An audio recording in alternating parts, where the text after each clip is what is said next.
There's a saying which is said to be as old as humanity, that when it comes to warfare, the true genius generals and admirals aren't focused on the tactics of war, but the logistics. It's often the groups who support warfighters with supplies, medical assistance, information, and other activities which become the difference between victory and defeat. In that spirit, we're continuing our look at the fleet of the UEE Navy in Squadron 42, with the backbone of humanity's naval forces, the sub-capital ships of the UEE Navy. My name is Paul Shelley, and welcome to the AstroHistorian. This is a channel dedicated to exploring and explaining the lore of sci-fi and space universes and discussing their impact.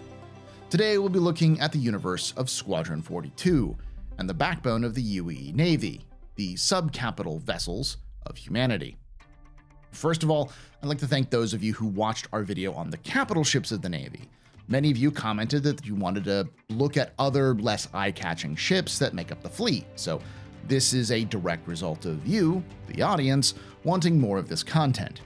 Note that some of these ships are technically capital class, but since they aren't capital class warships, I didn't add them to the video on the big guns of the Navy. I will do a separate video on the fighters and bombers of the UEE, as well as one on the more miscellaneous and smaller support ships. So if you don't hear about a ship in this video, it will likely end up in one of those. Though, it can't hurt if I possibly will miss one in the future, so let me know in the comments below about those ships you think should end up on that list. As always, note that this is a general overview, and it is a game in development, so the stats listed here will likely change between the making of this video and the release, which means I will probably go over this again in the future as more information is revealed. I've also covered many of these ships before in standalone episodes, which I will link when talking about said ship in the top right or in the description for those interested. Now, let's get started with the ships that make up the core of shipping and logistics of the Navy, starting with the Hull series. The backbone of both civilian and military shipping, the Hull series was first released in 2802.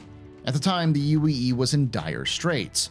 The overthrow of the Messers meant that many ships and part companies were essentially gone, leaving civilian logistics in shambles.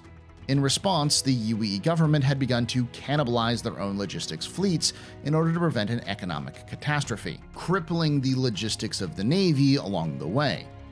As a result of all of this, the newly formed merger between Hato Electronics and the Musashi Lifestyle Design Unit spin-off of Acorn Limited developed the Hull series as a means to fill the vacuum of cargo vessels. The initial line ran from the small Hull A to the massive Hull D, releasing the super freighter the Hull E shortly afterwards in 2820. While the ship was mostly focused on civilian logistics, the UEE government quickly took to the ship as a means to help them deliver bulk cargo as well. Thus, the hulls of the Navy vary from possibly 125 meters to 372 meters long, capable of hauling anywhere between 4,608 and 98,304 SCU of freight. While it is a bit nebulous as to what version of the Hull series the Navy uses, there are only two named military variants at this time: the Hull D, which has the call sign of R4M Quasar, and the Hull E, which has the call sign of R5M Proteus. Both are mentioned as being used by the UEE Starlift Command, a joint operation between the Navy, Army, and Marines for logistics and transport purposes. Speaking of Starlift Command, next let's look at the pride of Starlift Command, the premier tactical starlifter itself, the Crusader M2 Hercules. In the mid-28th century, the UEE military was analyzing the failures of the Second Tavaran War. They quickly realized that the modern battlefield required a means to deliver armored vehicles, artillery, troops, and supplies directly to the ground, and be able to redeploy those assets quickly. In response, they came up with Starlift Command to handle these duties. But the aging vessels of the Meser era and the fragile bulk freighters of Misk weren't suited for this reality.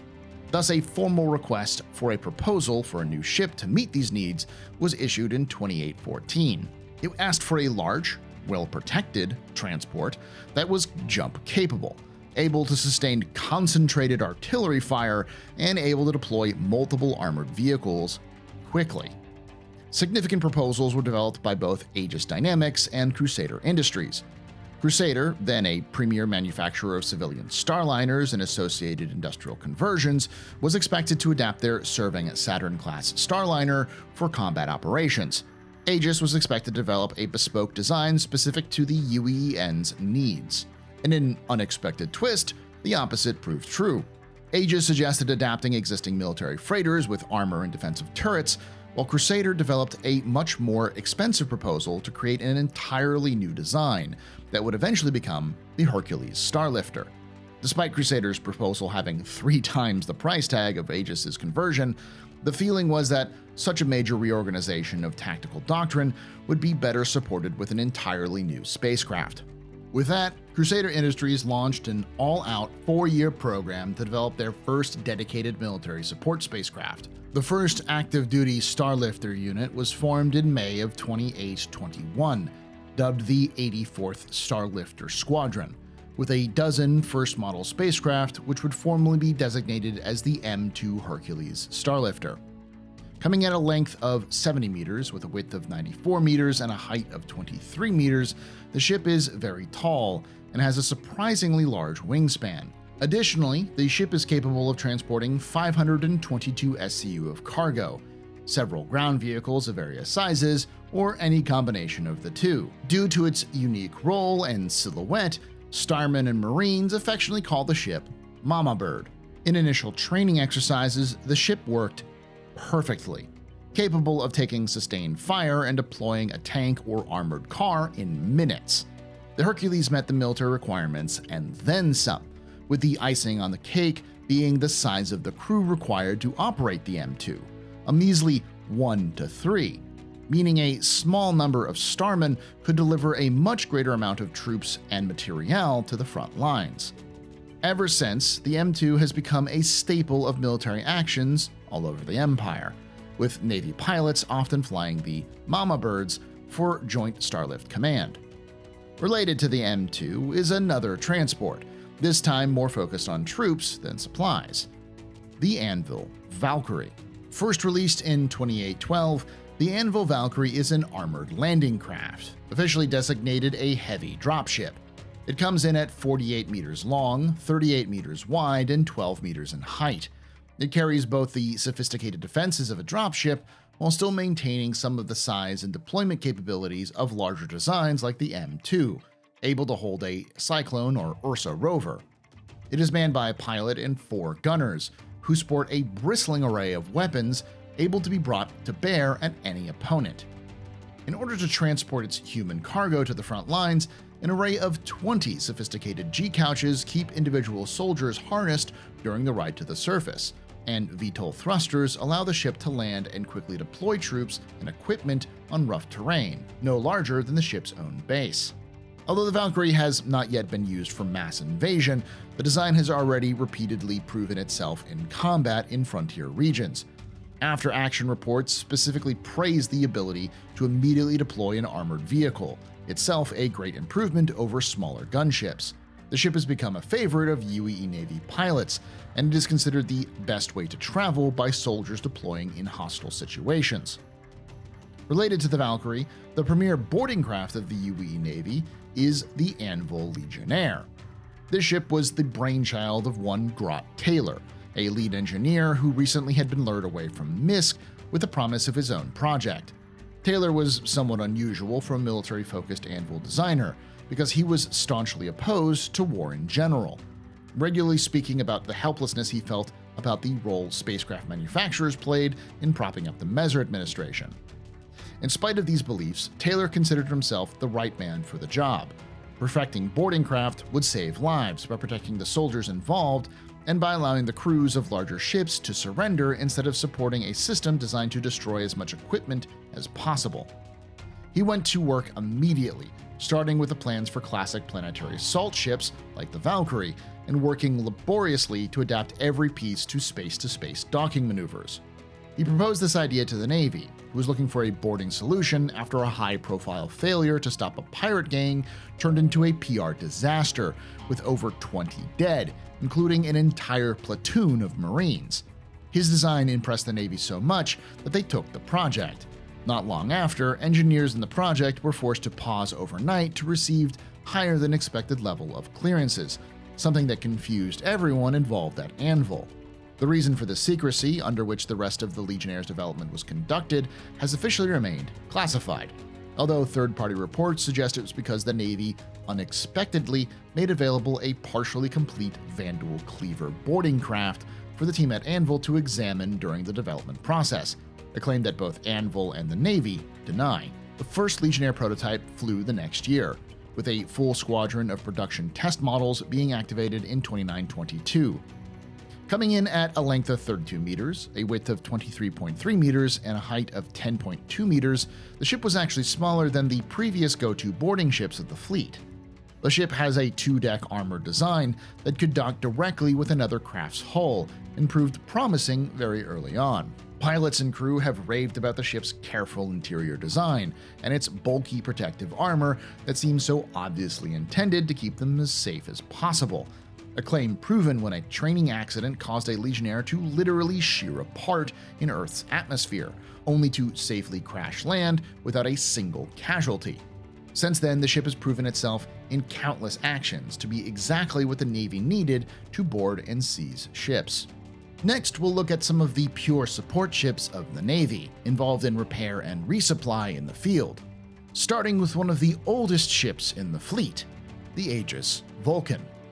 In 2590, innovations in fuel refinement allowed ships to go further and longer than ever before, so the Navy requested proposals for a medium-sized support spacecraft with the flexibility to conduct both refueling and rearm operations on the front lines.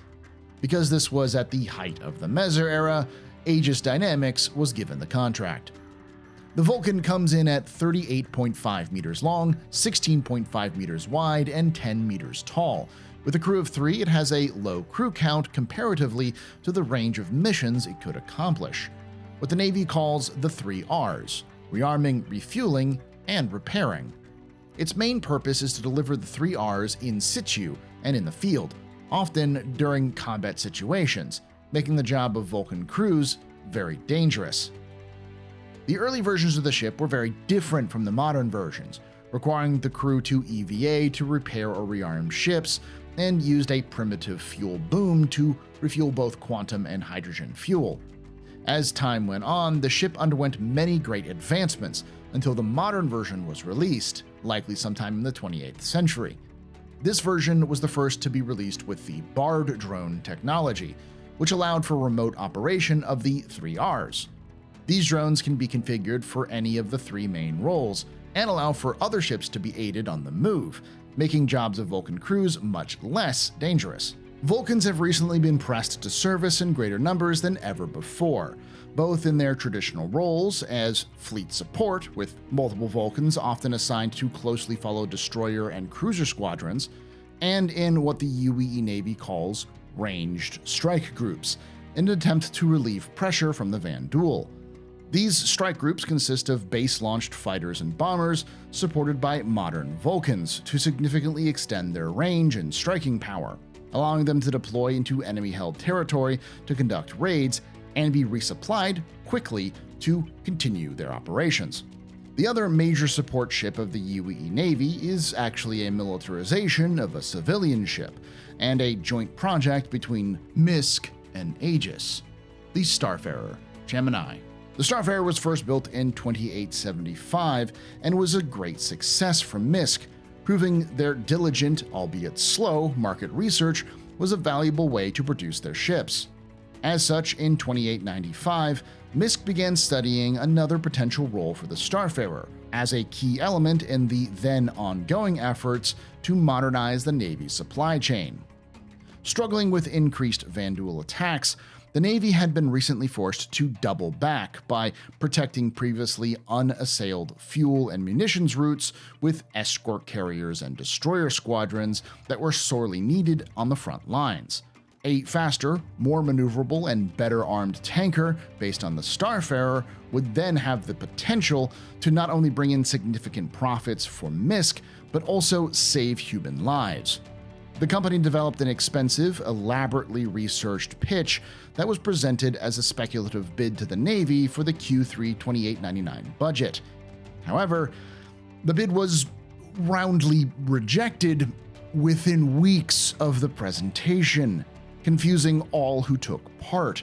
It was clear that this was not even a case of a competing spacecraft beating them to the punch, as the military continued to have no replacement in sight for its Meser-era tanker fleets. MISC management then strongly believed that the reputation of their company was the true cause for the rejection. You see, MISC had provided whole ships in limited numbers to the military before, but otherwise it was not a Navy contractor. The Starfarer and the earlier transports were strongly associated with civilian operations by the general public, and the belief was that the review board had not taken the proposal seriously since they didn't see MISC as a serious military contractor. To get around this, MISC moved to partner with a company that already had a strong relationship with the Navy, but was also in desperate needs themselves: Aegis Dynamics, the Navy's former prime aerospace contractor. Aegis had been working on improving its reputation over the last few years and was slowly winning back support. So the two companies developed a profit-sharing agreement under which Aegis would receive full rights to manufacture and sublicense a new variant of the Starfarer that would be offered to the military. This variant became known as the G2M Starfarer Gemini. Coming in at a length of 101 meters, a width of 46.5 meters, and a height of 23.5 meters, sporting a crew of 6 and an additional cargo capacity of 295 SCU, this version of the Starfarer shared much of its design with the civilian one. It has the capacity to support a squadron of Hornets on a multi-system combat assignment. It can even gather and refine fuel in its own bespoke refuel refineries, though the Gemini does trade some of the cargo capacity and maneuverability in exchange for reinforced armor, increased shielding, more powerful engines, and stronger versions of the three-manned turrets. The Gemini also includes an optional missile pod, which can be swapped out for the fuel intake unit on the ship's nose. Last but certainly not least of these support ships is the Anvil Crucible. Not a lot is known about this ship at this time, and even its size could change in the future, but it's designed as a pure repair ship for the UEE Navy. A so-called flying toolbox, the Crucible is Anvil Aerospace's first dedicated repair ship, featuring a rotating control bridge and a detachable pressurized workspace nicknamed the Scarab. The Crucible is a versatile mobile garage equipped with repair arms, a drone operations center, and all of the equipment needed to overhaul a damaged craft back into fighting shape. With an array of repair equipment, the Crucible can fully repair a heavily damaged Hornet within minutes, allowing the dogfighter to return to action. Larger ships can also be repaired using the external repair arms and an array of drones. The enclosed repair bay can magnetically lock down a damaged ship and enclose it in a pressurized bay. This allows for the repair crew easier access to the ship and lets the Crucible transport the ship through jump points and even repair enclosed ships while moving. The repair bay is also detachable, giving the Crucible a small boost in speed and maneuverability, either for repairing larger ships or to escape a dangerous situation. When it comes to fixing up starmen, the Navy turns to one of the most well-loved ships of the fleet, the RSI Apollo. First built in the 27th century, the Apollo is renowned for its life-saving abilities, operating on the front lines to help rescue and heal downed starmen from the vacuum of space. Coming in at a length of 43 meters, a width of 30 meters, and a height of 10 meters, and a crew of 2, the ship offers an amazing medical package. The innovative modular layout of the Apollo's medical bays permits maximum efficiency and tailored levels of medical support to suit all levels of projected severity, while also supporting a more balanced configuration for patrol and emergency response. The Apollo is designed to get in and out with speed and efficiency, required for rescue, medevac, and mixed emergency applications. With VTOL thrusters, dual shield generators, and a patent shock balance system which allows for surgery conditions in the most dangerous of situations. Adding to its flexibility, the Apollo comes equipped with 2 MedLift semi-automated emergency extraction pods, each capable of lifting up to 226 kilograms quickly and securely from ground to ship. Each drone is outfitted with payload preservation armor, auto-gyro stabilization, and shock balance absorption technology to maximize patient safety and comfort through extraction. Another main medical ship of the UEE Navy is the MISC Endeavour Hope. This is another ship we don't know a lot about, but it is a configuration of the modular MISC Endeavour series of ships. The Hope-class hospital ship is employed by the UEE and other organizations as battlefield support, capable of getting Marines and pilots back into the battle as quickly as possible. When outfitted as a hospital, the Endeavour's docking bay is capable of maintaining a single Cutlass Red ambulance. The last of the non-combat sub-cap ships is probably one of the more well-known ones, the Anvil Carrack. Released in 2822, this dedicated long-range explorer vessel comes in at a length of 126.5 meters, a width of 76.5 meters, and a height of 30 meters, with a crew of 4 to 6. The ship is designed to be entirely self-sufficient for long-term exploration, complete with reinforced fuel tanks for long-duration flight, an advanced jump drive, an auto-dock medical bed, repair facilities, and a mapping-oriented sensor suite. The military Carracks logged hundreds of discoveries, including full surveys of countless moons, comets, jump points, and asteroid fields, and they continue to be actively produced and used today. Built as an explorer first, the Carrack has the shipboard facilities and crew stations to allow for in-depth research missions while maintaining the lower profile and necessary performance for facing particularly hazardous and uncharted regions of space. Let's finish off this list with the more combat-focused sub-capital ships of the fleet, starting with the fan favorite, Redeemer gunship. Sadly, there isn't much known about the origins of the ship or the lore reasons behind its unique, very non-ageist design style. What we do know is that it comes in at a length of 51 meters, a width of 25 meters, and a height of 14 meters, and a crew of 4. This makes it far more portable as a gunship than the other two large gunships, the Hammerhead and the Perseus. This means it can be loaded into transports and carriers to extend its operational distance. Adding to this, the ship's ability to act as an ad hoc dropship capable of carrying a small number of ground troops expands its role greatly. Its dual-manned turrets located at the top and bottom of the vessel, as well as a pair of remote turrets at the nose and tail, are strategically positioned to deliver swift and precise offensive power. A pair of guns under the wings, as well as missile racks, give the pilot weaponry when needed. The unique thruster design of the vector lock engines enables an unprecedented amount of mass manipulation by positioning the twin nacelles at an optimal locations away from the ship's center of gravity. This creates the benefit of increasing the overall stability of the vessel, as well as expanding the combat maneuvers available to the pilot. The nacelle-based system utilizes the exposed surface area to draw heat away from vital system parts and directly into the environment, thus minimizing possible wear and increasing overall engine performance. Next is the older but arguably more popular gunship of the fleet, the RSI Perseus. The ship comes in at a length of 100 meters, a width of 50 meters, a height of 21 meters, and a crew of 6. Originally intended for blockade duty, it evolved into the role of a solo patrol ship when it was first built in 2520. Over 400 years before the events of Squadron 42, this ship was designed to go far, look mean, and take a punch. Built before shield technology could be equipped on smaller vessels, the Perseus has much thicker armor than most ships of its size, and thus is slower but harder to kill. Its primary targets are sub-capital ships, and as such the Perseus is outfitted with 4 massive size 7 cannons, supported by 2 smaller remote turrets and a launch bay of 20 size 5 torpedoes. The ship officially was retired in 2863, but the few left in service proved themselves in the Battle of Oberon, the year after the attack on Vega II. The aging Perseus UES Achilles managed to take down 2 Vanduul destroyers before the ship was damaged beyond repair. This was likely due to its thick armor and reliance on ballistic size 7s, which allowed it to take hits other ships of its size would be crippled by, while returning withering fire that was unable to be intercepted.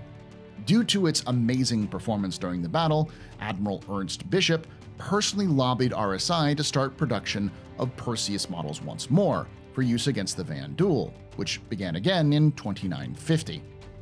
The last of the gunships of the UEE fleet is the picket and patrol ship, the Aegis Hammerhead. At least partially designed by famed Anvil Aerospace founder J. Harris Arnold, the Hammerhead was designed from its outset to take down fighters and torpedoes and act as a flak screen for larger fleets in the UEE. Coming in at a length of 120 meters, a width of 72 meters, and a height of 16 meters with a crew of 9, the ship bristles with an impressive array of firepower, with 6 manned quad-linked turrets. These turrets are optimized for anti-fighter and anti-ordnance work, and grant the ship an unparalleled ability to put up a hailstorm of firepower that swiftly removes any smaller aerospace threats. The Hammerhead is thus well suited for supporting larger capital ships in a fleet or to act as a general patrol vessel in lower intensity theaters. Built in 2773, the ship has undergone 5 refits over the years to improve its design, though it was a marked improvement over the old Gwyn-class gunships, which served the same role previously and were merely civilian ships converted for military use. The Hammerhead has gone on to prove its worth in many engagements with the Vanduul, including a famous skirmish when a full box of 16 Hammerheads fought off a full clan of Vanduul attacking a squadron of civilian hull ships. Though suffering a loss of 4 Hammerheads, the ships were able to destroy a Vanduul destroyer and fend off the clan. The last of the ships in this list is another old one. Built in 2549, the Aegis Nautilus mine layer is a ship steeped in mystery. The ship was built in the aftermath of the First Devaran War, when mine laying was done by ad hoc civilian conversion ships, which proved dangerous and inefficient.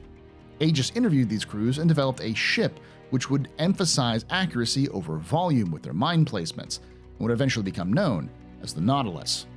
Coming in at a length of 125 meters, a width of 72 meters, and a height of 21.6 meters, it is the largest of the sub-cap combat vessels of the fleet. With a crew of 8, the ship can both defend itself with 2 turrets and a front-mounted size 7 emplacement, and deliver 3 different types of deployables, from homing mines, sentry mines, and the Nemo recovery drone, designed to return the mines back to the ship.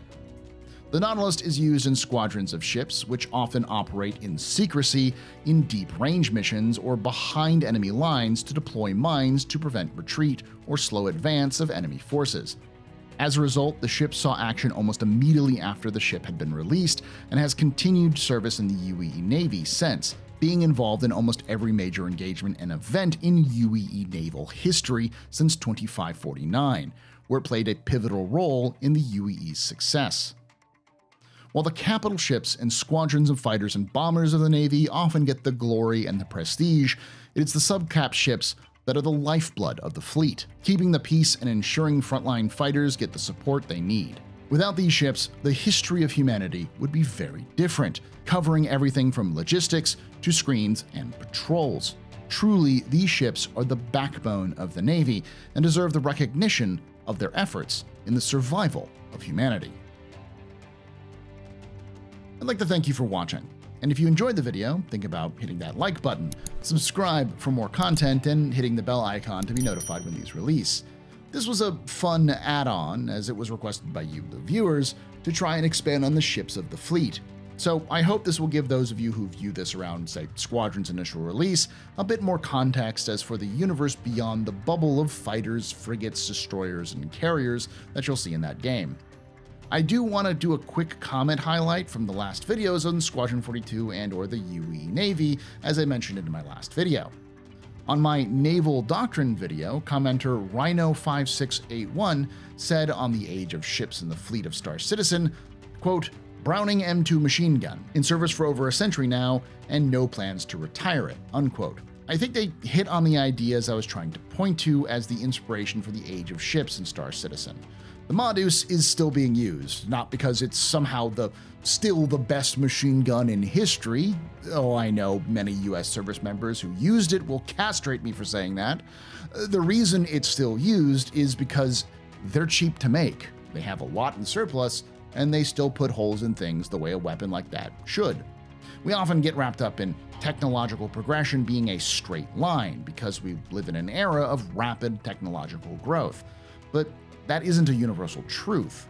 The point of having centuries-old tech still being used is also thematic of the story being told. The UEE is in decline. It's an empire at the end of its life. Having them rely on ships sometimes older than the service members who crew them adds that narrative without being entirely unrealistic. Again, I need to make a video on that, likely with the algorithm-pleasing title, to get lots of angry comments on it sometime soon.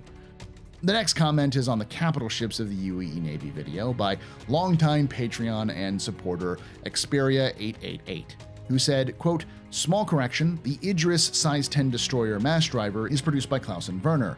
Hearst Dynamics produces the size 10 Exodus beam weapon." And they're 100% correct on that. My bad on that. Another comment on that video by Frazek Azjenkanov, it's on the screen right now, said, quote, "Would have been nice if you had spent a few words on what constitutes a capital ship in the Star Citizen universe. As a historian, you probably know that there is some flexibility in the term. Personally, I find it a bit weird that something that is classified as a corvette would also be deemed a capital ship," unquote. I didn't want to put on a hard definition on what makes a capital ship a capital, because that's something that even the devs have been non-committal on this idea. The basic and current definition is that any ship with capital components, or size 4 systems, is a capital ship. As for feeling weird that a corvette is a capital ship, the devs and writers have expressed to me in the past the idea that they regret using real-world classifications for capitals, since what constitutes the kind of capital a ship is in the verse is very different from any real-world examples. The Idris, for example, is far more like an Arleigh Burke-class destroyer in the US Navy in terms of its role, and the Idris is twice the size of an Arleigh Burke. In fact, what the UEE Navy calls a corvette is actually around the same size as the Arleigh Burke, with the Polaris being 166 meters long and the Arleigh Burke being 155.3 meters long. That is with the Arleigh Burke being described as being large for a destroyer in the US Navy. So in general, don't get hung up on comparing anything in Star Citizen to real-world definitions. Lastly, on a video in the UEE Navy, David R. Jones 82 said, quote, "In the US Navy, you have to have been a pilot to command an aircraft carrier. Maybe it's the same for the UEE," unquote. This might be the case since we're let in on the conversation between the captain of the Gauntlet and the player character in the last Squadron preview, which seemed to indicate that she had to go to the Flight Academy before she was given her command. "I saw you apply to the Flight Academy again. Yes, sir. Keep your head up. Took me a couple times before I got in." Thank you, sir. Thanks for your questions and comments. As always, if you like me doing this kind of stuff at the end of videos, let me know in the comments below and add your own questions and comments what might be picked for the next video. I'd also like to thank those on screen now for supporting the channel financially. If you want to throw in a few credits, think about becoming a member on YouTube. And if you want a bit more for your contributions, join the Ko-fi or Patreon. Patreons and Ko-fi members get early, ad-free access to all videos, including exclusive early access to my long-running Complete History of Star Citizen lore series. Check those out now in the top right if you want to know what you're getting.